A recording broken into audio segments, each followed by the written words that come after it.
আমার এক ইজ্জত আমি কয়জনকে দেখাবো? আমার ইজ্জত আমি একজনকে দেখাইছি। এটা কেমন বাবা মা? একটা বাবা মা তো চায় যে তার সন্তান জানি ভালো থাকে। আমি যদি ওর সাথে সংসার করতে পারি, এখানে আমার বাবা মার কেন হয়? এটা আমি এই জিনিসটা আমি বুঝি না। আমার যে অন্য জায়গায় বিয়ে দিল, ওই জায়গায় যদি আমি ভালো না থাকি, ওই জায়গা থেকে যদি আমি আসা পড়ি, তখন কেমন হবে? হ্যাঁ, আমার বাচ্চা ধরছিল, 2.5 মাস হয়েছিল। তারপর আমার ওষুধের মাধ্যমে এটা নষ্ট করে দিচ্ছে আমার বাবা মা। ভালো রাখতে পারবো না, না রাখবো, দরকার পড়লে আমি একবেলা না খেয়ে থাকবো, কষ্টে থাকবো, তারপর আমি ওর কাছে থাকবো। আমি লামিস আক্তার লুবনা, বাবা নাম আবু শহীদ লোমান, মার নাম পারভিন আক্তার লিজা। আমি Abeda Khanam girls high school and কলেজে ইন্টার সেকেন্ড ইয়ারে পড়ি। আর ওইখান থেকে ওর সাথে আমার পরিচয় হয়, প্রেমের সম্পর্ক হয়, সোহাগের সাথে প্রেমের সম্পর্ক হয়। সোহাগের বাসা এলো নান্দার কুমুল্লি, আমাদের বাসা গোসাইবাড়ি কুমুল্লি। ওইখান থেকে প্রেমের সম্পর্ক হয়। যখন বুঝি যে আমাদের এই বিয়েটা কখনো মেনে নেবে না, এর জন্য আমি আর সোহাগ এলো কোর্টে যাই, কোর্ট ম্যারেজ করে বিয়ে করি। বিয়ে করার পরে আমি আরও পালিয়ে যাই। পালিয়ে যাওয়ার পরে একটা আমার বাবা থানায় অভিযোগ জানানোর কারণে পুলিশ যে আমাদের নিয়ে আসার পরে আমি আরও 3বার চলে আসার পরে এলো থানায় থেকে পুলিশ যায় আমার নিয়ে কোর্টে নিয়ে ইটি করে। তারপরে এলো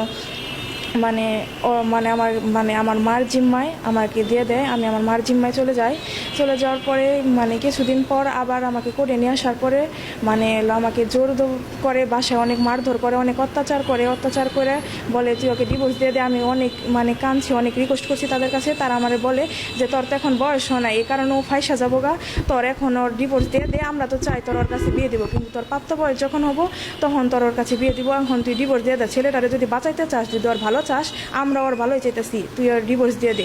এভাবে আমাকে অনেক কিছু বলে আর অনেক জোর টোর করে আমার দেওয়ানোর পরে বলে যে মামলা উঠিয়ে দিছি, হ্যান তেন। আমি জানি যে মামলা উঠিয়ে দিছি, আমি তাদের কথা শুনছি, তাদের কথা শুনে তাদের কাছে চলে গেছি। বা আমাকে অনেক অত্যাচার করছে, বিয়ের জন্য অনেক জোর করছে।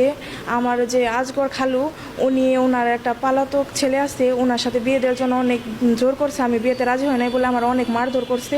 মারধর করার পরে আরও বিভিন্ন জায়গায় থেকে বিয়ের জন্য চাপ দেয়। আমি তার এইসব অত্যাচার সহ্য করে তাও আমি আশা করি না, আমি কোনো কিছু করি না। যখন সোহাগকে ধরে নেয়, তার 25 দিন পর আমি ওদের বাসায় চলে আসি। এখানে সোহাগের কোনো হাত নাই, সোহাগের বাবা মাও কিছু জানে না। আমার ফোন ওকে ধরার 3 দিন পরে আমার ফোন নিয়ে গেছে গা।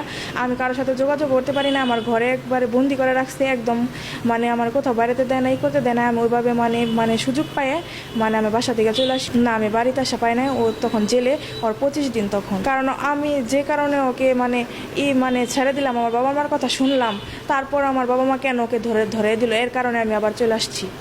কারণ আমি সোহাগকে ভালোবাসি, আমি সোহাগের সাথে সংসার করতে চাই। আর যদি আমার সোহাগের সাথে সংসার না হয়, তাহলে আমি আত্মহত্যা করবো। আর আমার আত্মহত্যার জন্য আমার বাবা মা দায়ী থাকবে। হ্যাঁ, সোহাগ আমাকে নিয়ে সংসার করতে চায়। কারণ আমি ওর সাথে কথা বলছি, আমি তো জানি যে ও কেমন। ও আমাকে নিয়ে সংসার করবে বলে তো ও জেল খাটতাছি। আমি এ বাড়িতে 4বার চলে আসছি।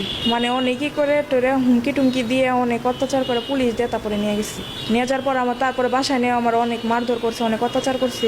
আমি 2007-এ হয়েছি। আমার বয়স হলো এমনি 18+ চলতেছে। আমার বাবা মায়ের কারণে এরকম করতেছে, আমার বয়স হয় না এটা বলে। কিন্তু আমি ইন্টার সেকেন্ড ইয়ারে পড়ি। কিভাবে আমি একটা ম্যাচিউরড মেয়ে, আমার কিভাবে আমার বয়স হয় না এটা বলি। আমি অনেক চোখ থাকছি, আমি আর চোখ থাকতে পারতাছি না। কারণ আমি তাদের কথা অনেক শুনছি। অনেক শোনার পরে আমি বুঝি যে একটা বাবা মা সবারই ভালো চায়। বাবা মা যখন সন্তানের অবশ্যই ভালো চায়, এটা বুঝলাম। এটা কেমন ভালো চাওয়া, যেখানে সন্তানই ভালো থাকতেছে না, সন্তানে কি করতেছে না করতেছে, সন্তানে কষ্ট পায় নাকি, এটা বাবা মা বুঝে না। এটা কেমন বাবা মা?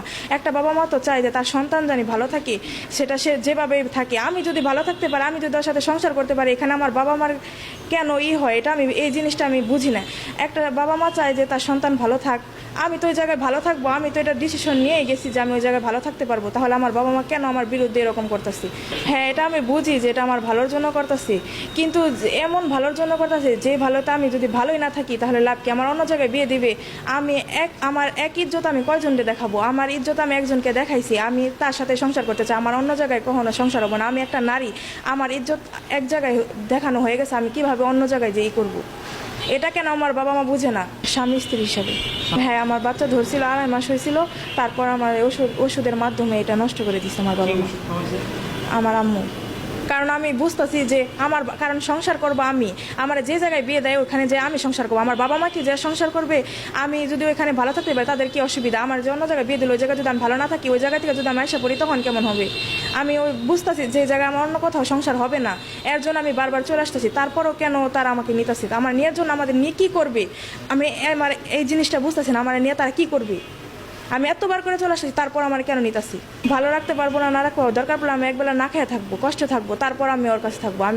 আমি জানি আমি ওর কাছে ভালো থাকতে পারবো, জানি, কিন্তু এটা জানি, কিন্তু এটা তো সবার ক্ষেত্রেই হয় না।